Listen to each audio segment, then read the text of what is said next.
오늘 말씀을 보면요. 저는 인간의 탐욕을 여기서 볼 수 있었는데요. 인간의 탐욕은 하나님의 말씀을 무시하도록 이끄는 것 같습니다. 신명기 15장 12절에서는 히브리 사람 중에 종으로 팔려온 사람이 있다면 6년 동안은 섬기게 하고 7년 되는 해에 놓아주는 제도가 기록되어 있습니다. 오늘도 동일한 말씀이 기록되어 있죠. 이러한 제도는 안식일과 그리고 안식년 등의 제도와 동일한 구조입니다. 그리고 이러한 제도의 근원은 하나님의 창조와 안식에 있습니다. 그런데 유다 백성의 선조들은 이 말씀을 알고도 무시했습니다. 이 하나님의 창조와 그리고 안식을 인정하고 알면서도 무시했습니다. 그리고 하나님은 그들의 태도를 오늘 본문 14절의 말씀처럼 순종하지 아니하며 귀를 기울이지 아니하였다라고 평가하며 지적하십니다.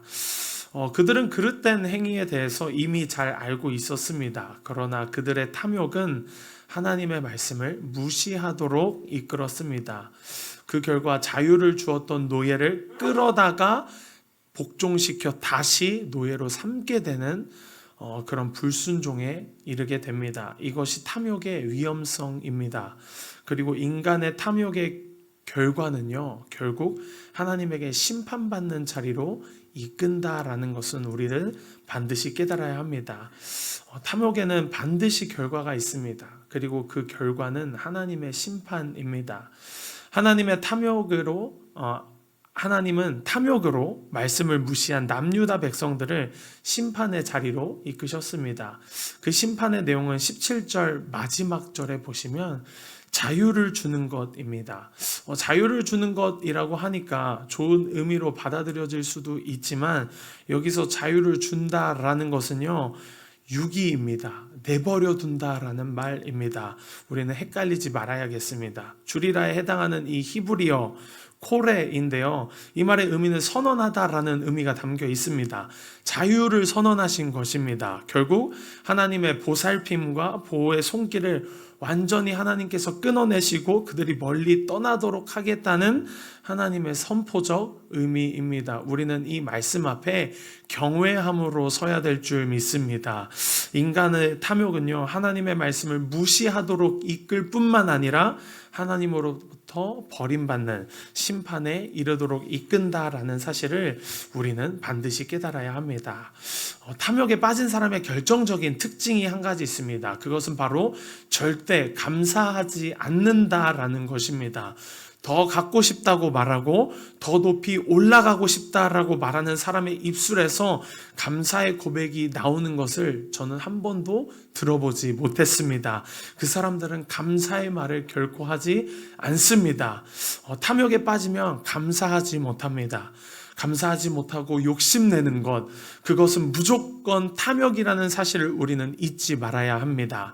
이것은 하나님 앞에서도 마찬가지입니다. 우리는 하나님께서 은혜로 우리 안에 이루신 것들을 삶에서 표현하는 습관들을 길러야 할 줄 믿습니다. 고린도후서 4장 10절 여러분들 잘 아시는 말씀이죠. 우리가 항상 예수의 죽음을 우리 몸에 짊어짐은 예수의 생명이 또한 우리 몸에 나타나게 하려 함이라. 역경과 고난 가운데 참된 자유함을 누릴 수 있는 유일한 비결은요, 하나님의 아들 곧 예수 그리스도의 생명이 우리 안에 드러나기를 간절히 갈망하는 것입니다.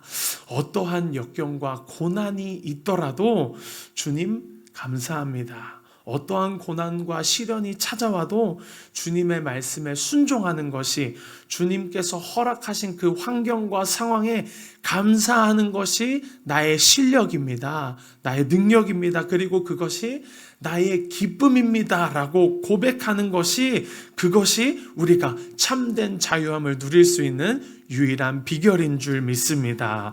그러면 즉시 하나님의 아들 예수 그리스도께서 우리의 마음을 주장해 주시고요, 그러한 나의 삶을 통해 하나님을 영화롭게 하는 영광스러운 삶을 우리는 살아낼 수 있을 것입니다. 감사로 하나님께 제사를 드리는 자가 하나님을 영화롭게 하나니, 우리 감사함으로 하나님을 영화롭게 하는 삶을 살아갔으면 좋겠습니다.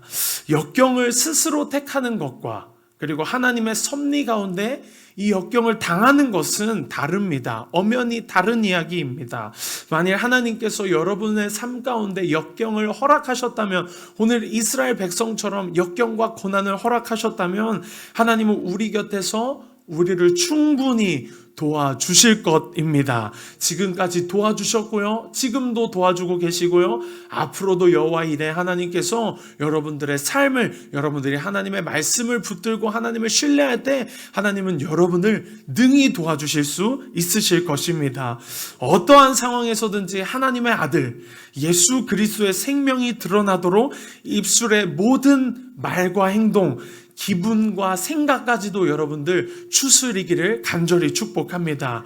절대로 인간적인 생각이나 유익과 나의 기억이나 경험과 생각으로 대처하지 마시고 언제나 하나님의 말씀이 나의 안에 살아 역사하도록, 살아 숨쉬도록 여러분들 하나님의 말씀 앞에 경외함으로 서십시오.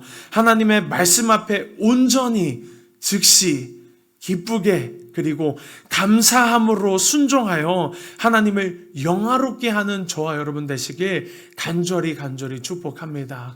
오늘 이스라엘 백성들은 탐욕에 눈이 멀어 하나님의 말씀을 의심하고 불순종하고 결국 심판의 자리에 이끌어 가시는 하나님의 그러한 섭리를 경험하게 되었습니다. 그러나 그 섭리 가운데 우리가 발견해야 될 것은 우리가 회개하고 돌이키고 하나님의 말씀 앞에 우리의 탐욕을 버리고 우리의 인간적인 생각과 뜻을 버리고 하나님의 말씀 앞에 설 때에, 그리고 우리의 모든 생각과 우리의 모든 환경 가운데 감사할 때에 하나님의 능력을 우리가 경험할 수 있다라는 것입니다. 그리고 하나님은 그러기를 오늘도 간절히 원하고 계시다라는 사실입니다. 우리를 향하신 뜻, 항상 기뻐하라, 쉬지 말고 기도하라, 범사에 감사하라, 이것이 그리스도 예수 안에서 너희를 향하신 하나님의 뜻이니라. 여러분, 오늘도 하나님의 뜻을 알아 하나님 앞에 감사함으로 하나님을 영화롭게 하여 하나님 앞에 영광 돌리는 저와 여러분 되시길 간절히 축복합니다.